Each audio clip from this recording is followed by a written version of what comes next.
तो चलिए आज हम जिन स्रोतों को देख रहे हैं, कुछ लेख, कुछ शोध पत्र, वो हमें ब्रह्मांड की सबसे बड़ी कहानी सुनाते हैं। Big bang theory. हाँ बिल्कुल। ये थ्योरी मतलब ये बताती है कि करीब 13.8 अरब साल पहले हमारा ब्रह्मांड एक बहुत ही ज्यादा गर्म और घनी अवस्था से उभरा और तब से फैल रहा है, ठंडा हो रहा है। जी। और ये समझना जरूरी है, जैसा आपने कहा, कि ये कोई धमाका नहीं था जो पहले से मौजूद किसी खाली जगह में हुआ हो। हाँ, ये अक्सर लोग गलत समझ लेते हैं। बिल्कुल, ये खुद स्पेस का फैलना था, समय की शुरुआत।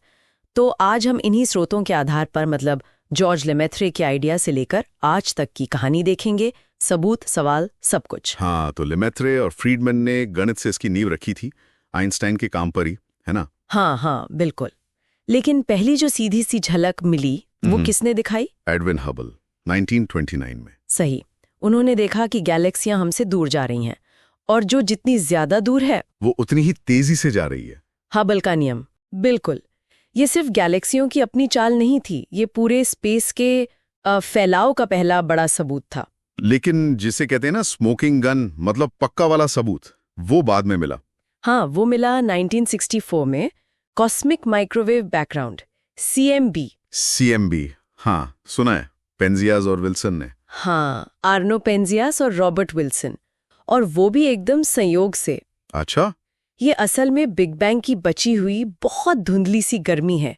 समझ लीजिए लगभग 13.8 अरब साल पुरानी गूंज। और गैमोव जैसे लोगों ने तो पहले ही कह दिया था कि ऐसा कुछ मिलना चाहिए, और वो हल्के तत्व वाली बात भी। सही।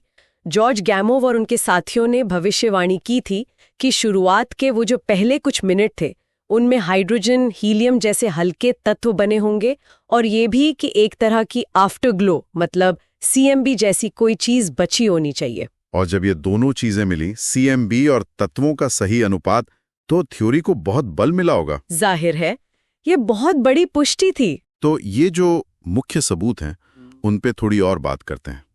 पहला आपने कहा रेड शिफ्ट, ये क्या है ठीक से? हाँ, रेड शिफ्ट।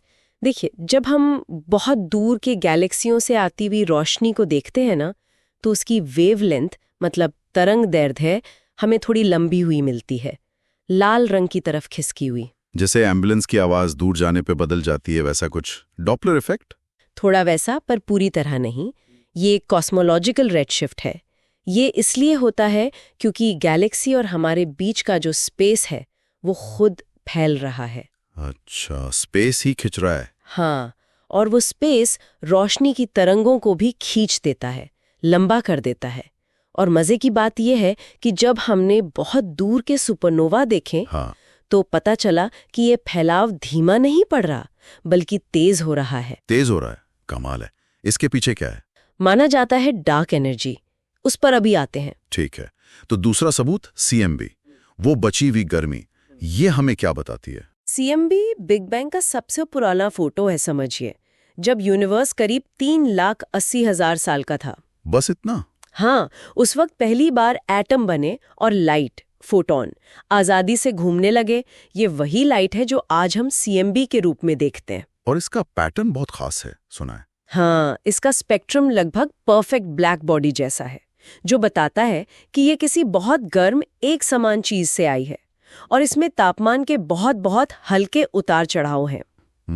एनिसोट्रॉपी कहते हैं। और यही उतार चढ़ाव बाद में गैलेक्सी बने। बिल्कुल, यही वो बीज थे जिनसे आज की सारी बड़ी संरचनाएं बनी। और तीसरा सबूत, वो हल्के तत्व? हाँ, बिग बैंग न्यूक्लियोसिंथेसिस।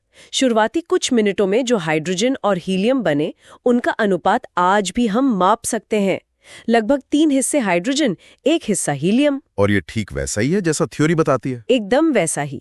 तो ये तीनों, रेड शिफ्ट, CMB और तत्वों का अनुपात, बिग बैंग के बहुत मजबूत पिलर हैं। अब आते हैं उस हिस्से पर जो शायद सबसे ज्यादा दिमाग घुमाता है, कि आखिर ये जो फैल रहा है ब्रह्मांड, ये बना किस चीज से है? हाँ, हमारे स्रोत तो कुछ और ही कहानी बताते हैं। हाँ बिल्कुल। जो पदार्थ हम देखते हैं, तारे, ग्रह, धूल, गैस, हम और आप, ये सब मिलाकर ब्रह्मांड का सिर्फ 4 से 5% हिस्सा है। क्या सिर्फ 4-5%? हाँ, जिसे बैरियोनिक मैटर कहते हैं। इसका भी ज्यादातर हिस्सा, मतलब हाइड्रोजन और हीलियम, तो बिग बैंग में ही बन गया था। भारी तत्व तो बाद में तारों में बने। हाँ। तो बाकी 95% क्या चीज है? उसमें से लगभग 24 से 27% है डार्क मैटर। डार्क मैटर, नाम तो सुना है। ये दिखता नहीं है? नहीं, ये अदृश्य है, लाइट से कोई इंटरैक्शन नहीं करता, लेकिन इसका गुरुत्वाकर्षण महसूस होता है। गैलेक्सियां जिस तरह घूमती हैं या जैसे वो झुंड में रहती हैं, उसे समझाने के लिए ये जरूरी है। लेकिन ये है क्या असल में? ये नहीं पता। अभी तक तो नहीं, कई थ्योरीज हैं पर पक्का कुछ नहीं पता। और बचा हुआ हिस्सा वो तो और भी ज्यादा है, करीब 68-71%। हाँ, वो है डार्क एनर्जी। Dark energy. ये और भी ज्यादा रहस्यमयी है। यही वो चीज है जो यूनिवर्स के फैलाव को लगातार तेज कर रही है, जैसे कोई एंटी ग्रेविटी फोर्स हो जो हर चीज को एक दूसरे से दूर धकेल रही हो। बाप रे, मतलब हमारे यूनिवर्स का लगभग 95% हिस्सा ऐसी चीजों से बना है जिनके बारे में हम लगभग कुछ जानते ही नहीं। सही कहा। यही आज की कॉस्मोलॉजी की सबसे बड़ी पहेलियां हैं। तो जाहिर है आजकल का रिसर्च इन्हीं चीजों पर फोकस कर रहा होगा। हाँ बिल्कुल, जैसे एक बड़ी चुनौती है जिसे हबल टेंशन कहते हैं। हबल टेंशन, ये क्या है? हम यूनिवर्स के फैलने की रफ्तार को दो मुख्य तरीकों से मापते हैं। एक तो पास की चीजों जैसे सुपरनोवा को देखकर, हाँ। और दूसरा CMB को स्टडी करके। दिक्कत यह है कि दोनों तरीकों से जो रफ्तार निकल कर आ रही है वो थोड़ी अलग है, मैच नहीं कर रही। अच्छा, मतलब कहीं कुछ गड़बड़ है। हाँ। या तो नापने में या हमारी समझ में। हाँ, यही सवाल है। जेम्स वेब स्पेस टेलीस्कोप जैसी नई ऑब्जर्वेटरीज बहुत शुरुआती यूनिवर्स को देखकर शायद इसका जवाब ढूंढने में मदद करें। और सान में भी कुछ है, सुना था? हाँ, लार्ज हैड्रॉन कोलाइडर LHC में वहाँ साइंटिस्ट पार्टिकल्स को बहुत बहुत हाई एनर्जी पर टकराते हैं। क्यों? बिग बैंग के फौरन बाद जैसी कंडीशन बनाने के लिए। वो क्वार्क, ग्लूऑन, प्लाज्मा जैसी चीजों को स्टडी कर रहे हैं, मतलब पदार्थ का वो रूप जो प्रोटॉन न्यूट्रॉन बनने से भी पहले था। और हाँ, डार्क मैटर और डार्क एनर्जी के लिए भी नए आइडियाज और एक्सपेरिमेंट्स चल रहे हैं। वैसे क्या बिग बैंग के अलावा कोई और थ्योरी भी है मैदान में? कुछ वैकल्पिक मॉडल्स सोचे गए हैं। जैसे पहले एक स्टेडी स्टेट थियरी थी कि यूनिवर्स हमेशा से ऐसा ही रहा है, लेकिन CMB मिलने के बाद वो काफी हद तक खारिज हो गई। और कुछ साइक्लिक मॉडल भी हैं, जैसे बिग बाउंस, कि यूनिवर्स फैलता है, फिर सिकुड़ता है, फिर बिग बैंग होता है, एक साइकिल में। लेकिन अभी तक बिग बैंग के पक्ष में सबूत इतने ज्यादा मजबूत हैं कि यही मेन स्ट्रीम मॉडल है। ठीक है, तो आखिर में इस कहानी का अंत क्या लगता है? मतलब ब्रह्मांड का भविष्य क्या होगा इन स्रोतों के हिसाब से? जो सबसे संभावित अंत माना जाता है वो है बिग फ्रीज या हीट डेथ। Big freeze? हाँ, मतलब यूनिवर्स हमेशा फैलता रहेगा और ठंडा होता जाएगा। तारे धीरे धीरे अपनी सारी एनर्जी जलाकर बुझ जाएंगे, गैलेक्सियां एक दूसरे से बहुत दूर हो जाएंगी। अंत में सब कुछ अंधेरे और परम शून्य तापमान के करीब पहुंच जाएगा, एक तरह की खामोशी। ये तो काफी उदास अंत है। कोई और संभावना भी है? एक और संभावना है जो थोड़ी डरावनी है, बिग रिप। बिग रिप मतलब?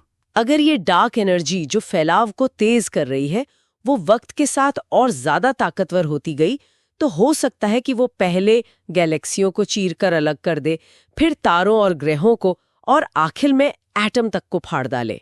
अरे बाप रे। हाँ, पहले एक बिग क्रंच की संभावना भी मानी जाती थी कि गुरुत्वाकर्षण आखिर में जीतेगा और यूनिवर्स वापस सिकुड़कर एक पॉइंट में समा जाएगा। लेकिन जब से फैलाव के तेज होने का पता चला है, ये कम संभावित लगता है। तो कुल मिलाकर देखें तो बिग बैंग थ्योरी हमें यूनिवर्स को समझने का एक बहुत मजबूत ढांचा देती है। रेडशिफ्ट, CMB, हल्के तत्व, काफी ठोस सबूत हैं इसके पास। बिल्कुल, ये पिछले करीब 100 सालों की साइंटिफिक मेहनत का नतीजा है। लेकिन जैसा हमने देखा, कहानी अभी खत्म नहीं हुई है। हाँ, ये dark matter, dark energy, Hubble tension, ये सब दिखाते हैं कि कितना कुछ है जो हम अभी भी नहीं जानते। सही कहा, ये पहेलियां ही आगे की रिसर्च को दिशा देती हैं। और यही हम आज की ये बातचीत रोकते हैं शायद एक सवाल के साथ। जब हम ये जानते हैं कि ब्रह्मांड का 95% हिस्सा इन अनजान रहस्यमयी डार्क चीजों से बना है, तो क्या भविष्य की खोजें हमें ब्रह्मांड के अंत के बारे में इस बिग फ्रीज से भी ज्यादा अजीब या ज्यादा अप्रत्याशित कुछ बता सकती हैं? सोचने वाली बात है।